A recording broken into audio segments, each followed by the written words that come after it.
मी पूर्ण लॉकडाऊनचा इशारा देतो आहे। शिस्त पाळा, नाहीतर लॉकडाऊन आम्ही सुरू करू। अरे कोणाला सांगता? हे राज्य काय विकत घेतलंय का? धमक्या देता ते? नुसतं बोलायला ठीक आहे, अमुक केलं तर आम्ही रस्त्यावरती उतरू। माझं म्हणणं तर उतराच। आपण काय बोलतोय, कोणाशी बोलतोय? नागरिकांना, मतदारांना मान सन्मान देऊन बोलायला पाहिजे त्यांनी। मी पूर्ण लॉकडाऊनचा इशारा देतो आहे, लॉकडाऊन जाहीर करत नाहीये, पण 1-2 दिवसामध्ये जर का दृश्य स्वरूपामध्ये ह्या गोष्टी आढळल्या नाहीत आणि दुसरा उपाय जर मी आता पुढच्या 1-2 दिवसांत ज्यांच्याबरोबर बैठका घेतोय त्यांच्याकडनं आला नाही तर मग मात्र आहे ती परिस्थिती अशीच्या अशी स्वीकारा, जे मला नाही जमणार। माझ्या डोळ्या देखत हे मी बघणार नाही आणि आपणही नाही बघायचंय। मला आपल्या सहकार्याची अपेक्षा आहे, सर्व राजकीय पक्षांकडनं अपेक्षा आहे, सर्व धर्मियांकडनं अपेक्षा आहे। पुन्हा एकदा आपल्या उत्सवांवरती, सणांवरती बंधनं आणावी लागतील। जसं गेल्या वर्षी आपण सहकार्य केलं तसंच पुन्हा एकदा हे सहकार्य कराल अशी आशा नाही, असा विश्वास व्यक्त करतो। आता घाबरले, सर्व उठाव झाला राज्यातून, व्यापारी वगैरे सगळे। लॉकडाऊन केलं तर आमचं काय? एक तर वर्षभर धंदा नाही, तरी लोकांनी कर्ज काढून टॅक्स भरले, ऍडव्हान्स टॅक्स भरले आणि हे धमकी द्यायचं अधिकार आहे काय ना धमकी द्यायचा? मतदारांना, नागरिकांना शिस्त पाळा, नाहीतर लॉकडाऊन आम्ही सुरू करू। अरे कोणाला सांगता? हे राज्य काय विकत घेतलंय का? धमक्या देता ते? आपण काय बोलतोय, कोणाशी बोलतोय? नागरिकांना, मतदारांना मान सन्मान देऊन बोलायला पाहिजे त्यांनी। ज्या गोष्टी मी तुम्हाला सांगितल्या आपण नाही पाळू शकत। कारण नसताना घराबाहेर पडू नका, नाही घरात थांबू शकत। अनावश्यक ठिकाणी गर्दी करू नका, गर्दी टाळू नाही शकत। गरज नसेल तर इकडे तिकडे फिरू नका, हे फिरणं टाळू नाही शकत। सार्वजनिक ठिकाणी फिरताना घराबाहेर पडल्यानंतर मास्क लावलाच पाहिजे, मास्क घालू नाही शकत। एकमेकात थोडं अंतर ठेवा, अंतर ठेवू नाही शकत। अशीच रुग्णवाढ होत राहिली तर 15-20 दिवसात हॉस्पिटल्स तुडुंब भरून जातील। काही काही जिल्ह्यामध्ये आत्ताची परिस्थिती आलेली आहे, ऑक्सिजन सुद्धा कमी पडू शकतोय, व्हेंटिलेटर सुद्धा कमी पडू शकतात। ही परिस्थिती आजही आपण स्वयंशिस्तीने टाळू शकतो। संसर्गाची लाट, कोरोनाला आपण रोखू शकतो।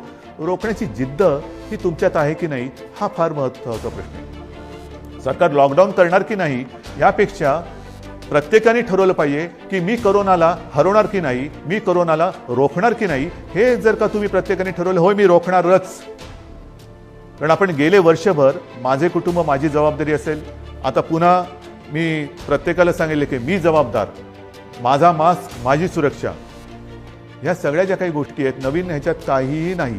जे पहिल्या दिवशी होतं ते आजही आहे। फक्त थोडंसं काय झालंय की सुरुवातीला जी एक कोरोनाची दहशत होती ती दहशत गेली, आपण गाफील झालो आणि कोरोनाने बरोबर आपल्याला गाठलं। चर्चा जी चालली आहे, कोरोना वाढतोय राज्यात, महाराष्ट्र राज्यात, आणि म्हणून परत लॉकडाऊन करण्याच्या मनस्थितीत राज्याचे मुख्यमंत्री आहेत मुख्यतः। बाकी 2 त्यांचे मित्र पक्ष एवढे उतावळी झाले नाहीत लॉकडाऊन करायला, पण मुख्यमंत्री आहे। मुख्यमंत्री कोरोना सुरू झाली तेव्हा एक घोषणा देत होते, माझं कुटुंब माझी जबाबदारी। पण आता ही घोषणा बंद करतील तर माझं कुटुंब माझी जबाबदारी पार पाडायला ते कमी पडले का? त्यांच्या घरातले सगळेच कोरोनाग्रस्त झाले, पत्नी, मुलं। माझी जबाबदारी त्यांना पेलवलेली नाही आणि म्हणून राज्यातील पण कोरोना हा कमी होण्याऐवजी वाढला, कारण त्यांचं धोरणच चुकीचं आहे। ज्यांच्याकडे मेडिकल, आरोग्याच्या बाबतीत राज्यातील प्रत्येक जिल्ह्यात काय यंत्रणा आहे, मुंबईत काय यंत्रणा आहे, आजही तुमच्या चॅनलवर येतं 18,000 बेड पाहिजे, आमच्याकडे 1200 आहेत। मग वर्षभरात तुम्ही 1800 बेड नाही उपलब्ध करून 18,000 असतील, 18,000 बेड नाही उपलब्ध करू शकले, काय केलं तुम्ही? वाढायला का? अन्य राज्यामध्ये कोरोनाच्या रुग्णांची संख्या कमी झाली, मग महाराष्ट्रात का वाढली? सर्वसामान्यांना त्रास होईल अशी लॉकडाऊनची भूमिका, मी पक्षाचं नाव घेत नाही, कारण मला राजकारण आणायचं नाही. आम्ही खपवून घेणार नाही. तुम्हाला आलेला झटका म्हणजे नियम नको. महाराष्ट्रामध्ये कोरोनाचं नाटक पुन्हा सुरू झालेलं आहे. कोरोनाच्या संसर्गाला लॉकडाऊन हा पर्याय नाही. आम्ही लॉकडाऊनला जोरदार विरोध करू, रस्त्यावरती उतरू. हिटलरसारखं वागू नका. सर्वसामान्य जनतेला लॉकडाऊन परवडणारा नाही. जनता आधीच लॉकडाऊनला कंटाळली आहे. त्यामुळे राज्यात लॉकडाऊन लावणे हा पर्याय नव्हे.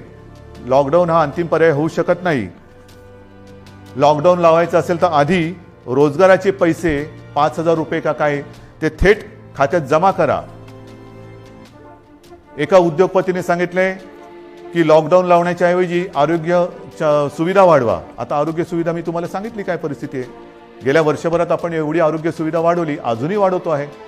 पण मुद्दा असा येतो की हे जे काही आपल्याला सल्ले देत आहेत त्यांना मी सांगू इच्छितो हात जोडून, उद्योगपतींना सांगतो, म्हणजे त्या ज्यांनी सांगितले सगळ्या उद्योगपतींबद्दल नाही, की आरोग्य व्यवस्था वाढवतो मी, बेड्स वाढवतो, सगळं वाढवतो, पण कृपा करून रोज मला किमान 50 डॉक्टर्स, नर्सेस, आरोग्य कर्मचारी यांचा महाराष्ट्रभर पुरवठा होईल अशी काहीतरी सोय करा.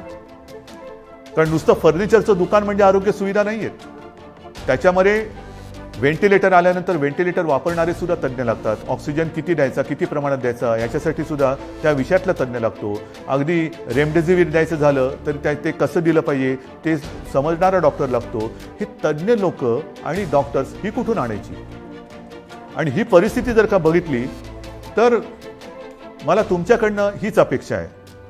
जे सांगतायत की लॉकडाऊन केला तर आम्ही रस्त्यावरती उतरू, माझं म्हणणे जरूर उतरा, उतरलंच पाहिजे. पण ते लॉकडाऊनच्या विरोधात नाही, तर लॉकडाऊन होऊ नये म्हणून कोरोनाच्या विरुद्ध तुम्ही उतरा. या डॉक्टर्सना मदत करायला तुम्ही रस्त्यावरती उतरा. ज्या कुटुंबांमध्ये करते करविते ज्यांचा मृत्यू झालेला आहे त्या कुटुंबियांची जबाबदारी घेण्यासाठी रस्त्यावरती उतरा. ज्या कुटुंबांमध्ये सगळेच्या सगळे कोरोना बाधित झालेले आहेत त्यांची सेवा करण्यासाठी रस्त्यावरती उतरा. टेस्ट जी आपल्या या यंत्रणे जी करते आहे ट्रॅकिंग ट्रेसिंग त्यांना मदत करायला म्हणून रस्त्यावरती उतरा. नुसतं बोलायला ठीक आहे, अमुक केलं तर आम्ही रस्त्यावरती उतरू, माझं म्हणणं तर उतराच.